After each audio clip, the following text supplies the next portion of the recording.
Hello YouTube, this is mrtoyreviewman back with a new review for you. This time we have a bit of a different review. This is a Figma figure, my first Figma figure ever.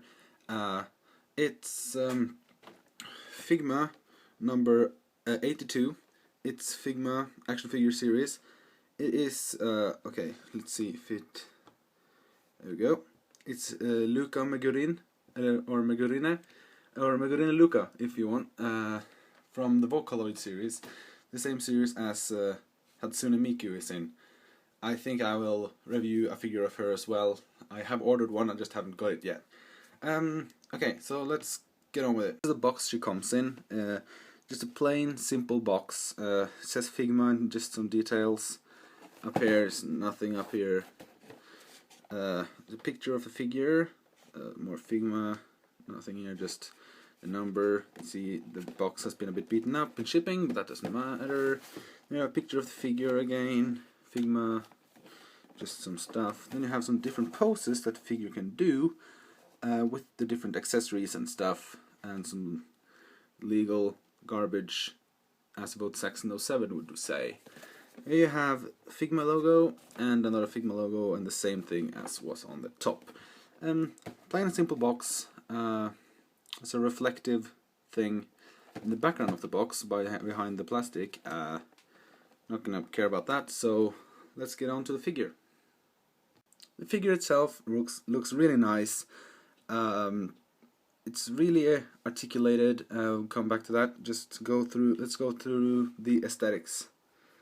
The detailing here on the chest area is magnificent, and I love how they've done the details on this. I don't know if you can see it even, but let's see, maybe not. But it's really good. Same on these things right here, it's good details, and especially on her head thing here, it's really great. Man, and her face looks amazing. This is actually, I think, her second face, because she comes with an alternative face, which is this one. I'm gonna show you the original one in a couple of seconds or something. Her hair looks magnificent, just so flowy and nice and pink, just like she should be. It's really nice.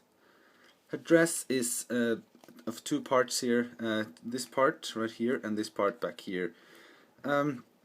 Those parts are made of this really soft plastic, but it sticks to its shape, so it'll go back. You can decide yourself, I think, which part you want in the front. I see most people have it like that, but mine came like this. So there's also a fragment here, as you can see right here, with some gold paint on it, which is not supposed to be there, so I have it like that, and it's kind of hidden. Her shoes are really nice, high heels. Yeah, it's really nice. It's just all a really nice figure, especially for this scale. It's really nice. It's a Figma, so what should you expect? For accessories, we have quite a few things actually. We have this large fish thing, this tuna or whatever. I'm not quite sure what kind of fish it is, but I think it's a tuna. I've heard people saying it's a tuna, so I believe them. Yeah, you get that. You get a microphone stand. These are actually two pieces, but I think once you put them together, it's really hard to get it off, so it's stuck in there, but that's fine, because they're supposed to be like that. Then, of course, when you get a microphone stand, you get a microphone. This is also a separate part, because you can make her just hold the microphone, and not using the stand. Let's just try to put it on the stand here. There we go. It looks nice. And then of course you can turn it to be right if you have if you really need it to be the correct way or whatever. And of course you get the Figma stand with the plate that says Figma. And then this part right here, which is the arm or whatever, where you can pose the Figma.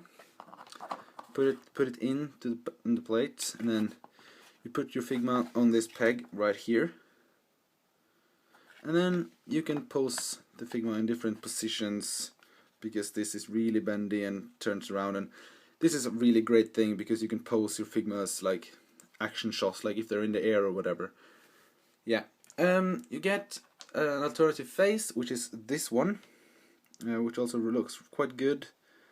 It's a bit more like of an angry or serious face compared to this happy singing face. So yes, I'm really glad that they did the thing that they did or to do with the Figma, that they don't paint on a nose, because that's of course made in the plastic, so they haven't painted on a nose. It kind of looks a bit weird when you see it like this, but if you see it from a bit of an angle, you can see that there is a nose. Last but not least, you get a total of 8 alternative hands, 10 if you count the ones that were already on. You have fists for doing fist stuff, open hands or half open hands for doing stuff you need half open hands for. Closed hands used for holding things like the microphone or the tuna, and open hands that are just open. These that it comes with are also, oh damn, it fell off, okay, are also open hands, just like that, kind of making a gang sign or whatever. To replace a hand, you simply take the hand you don't want, take it off, and just put the other one that you want into the peg hole, like so, and there, you changed her hand. And that's great, because, yeah, I don't know, thumb up. Change the face, it's quite an easy process. You can do this without taking the head off, but I prefer taking the head off because it makes it easier. You just take the head off the figure, and take the fringe off, like so. Take the head that you don't want off the figure, like so. Just put the peg there back in, and then you put the face you want onto the figure, like that.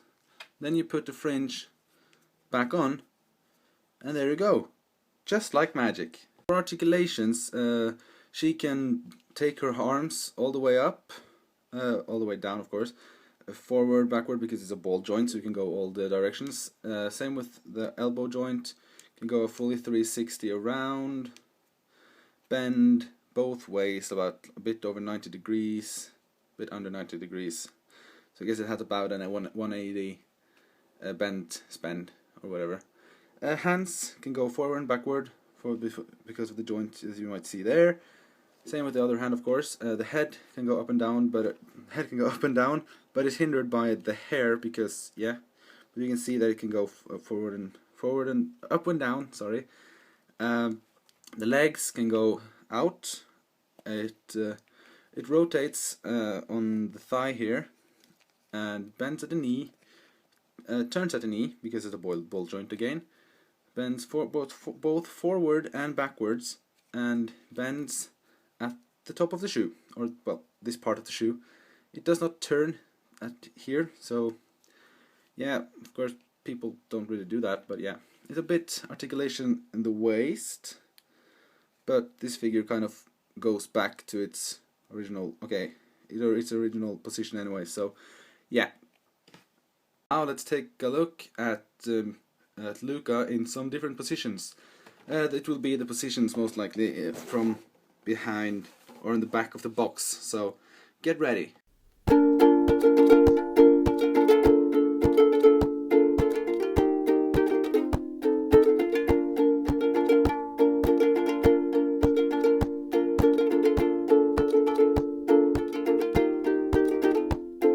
And that was my review of Figma number 82, Megurine Luka. Stay tuned for more, because there will be more, so stay frosty.